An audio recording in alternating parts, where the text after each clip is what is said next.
Tema yang kami angkat untuk lanskap linguistik kami adalah penggunaan bahasa Jepang di Little Tokyo Blok M dalam mengenalkan dan mempromosikan toko dan restoran yang kaya dengan budaya makanan Jepang di Jalan Melawai 5, Jalan Melawai 6, dan Jalan Melawai 9. Kami memilih metode observasi yang dilakukan dengan cara mengamati penulisan dan peletakan papan nama restoran dan toko.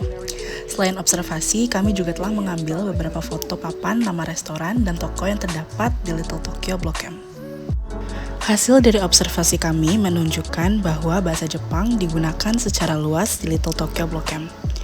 Bahasa Jepang digunakan oleh banyak toko dan restoran, namun tidak hanya bahasa Jepang tetapi juga terdapat bahasa Indonesia dan bahasa Inggris yang digunakan dalam papan nama restoran dan toko walaupun jumlahnya tidak sebanyak dengan penggunaan bahasa Jepang.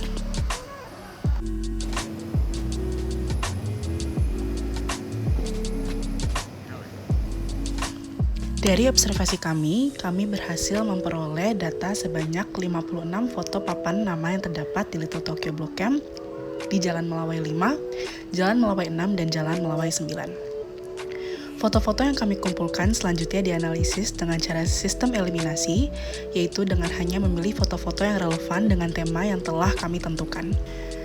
Public sign yang dominan di Little Tokyo Blok M merupakan papan nama restoran dan toko. Papan-papan ini biasanya ditulis dengan huruf katakana yang lebih besar dan tebal, mencolok dan mudah dilihat. Papan nama restoran dan toko ini tersebar di sepanjang jalan utama Little Tokyo Blok M. Papan-papan ini memudahkan pengunjung untuk menemukan restoran atau toko yang mereka cari.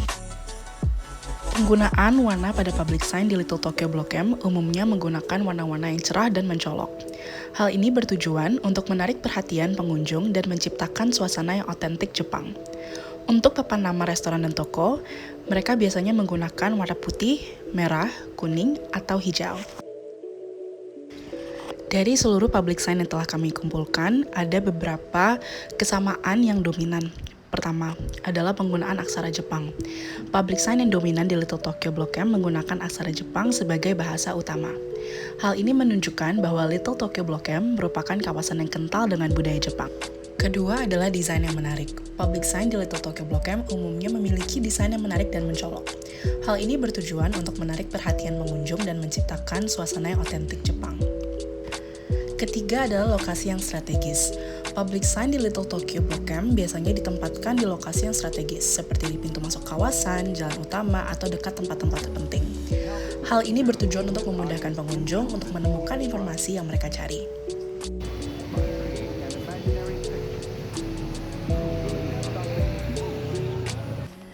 Dikarenakan mayoritas pengunjung dari Little Tokyo Blok M adalah masyarakat lokal Indonesia, maka dari itu penggunaan bahasa Indonesia dapat memudahkan mereka untuk memahami informasi yang disampaikan melalui public sign. Hal ini dapat meningkatkan aksesibilitas informasi bagi masyarakat Indonesia dan meningkatkan partisipasi mereka dalam kehidupan sosial dan ekonomi di kawasan tersebut. Little Tokyo yang merupakan kawasan yang berada di Indonesia, maka penggunaan bahasa Indonesia menunjukkan bahwa kawasan tersebut juga terbuka bagi masyarakat lokal Indonesia. Melihat bahasa Indonesia hadir di kawasan yang kental dengan budaya Jepang, dapat memicu rasa kepemilikan dan kebanggaan bagi masyarakat lokal. Ini menunjukkan bahwa Little Tokyo bukan entitas asing, melainkan bagian dari Jakarta yang turut mencerminkan keragaman budaya dan bahasa Indonesia.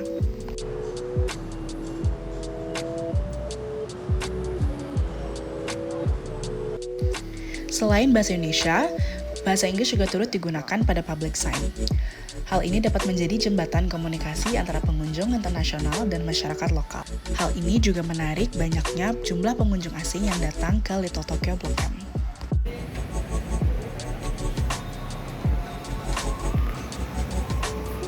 Karakteristik dari lokasi Little Tokyo Blok M yang pertama adalah representasi bahasa dan budaya. Ini muncul dari tulisan Jepang yang ditampilkan secara prominent di tanda-tanda sekitar lokasi. Selanjutnya adalah hibridisasi bahasa dan budaya. Tanda-tanda yang mencakup campuran bahasa Jepang, Inggris, dan Indonesia menunjukkan fusi linguistik yang hasil dari interaksi budaya antar komunitas Jepang dan budaya lokal Indonesia. Selanjutnya adalah identitas komunitas dan dinamika sosial di mana lanskap linguistik melayani sebagai representasi identitas komunitas Jepang. Yang terakhir adalah simbolisme pada tampilan linguistik, di mana penggunaan beberapa bahasa dan simbol dalam publik menyampaikan pesan inklusivitas, bertujuan untuk menghubungi audiens seperti masyarakat lokal dengan wisatawan asing.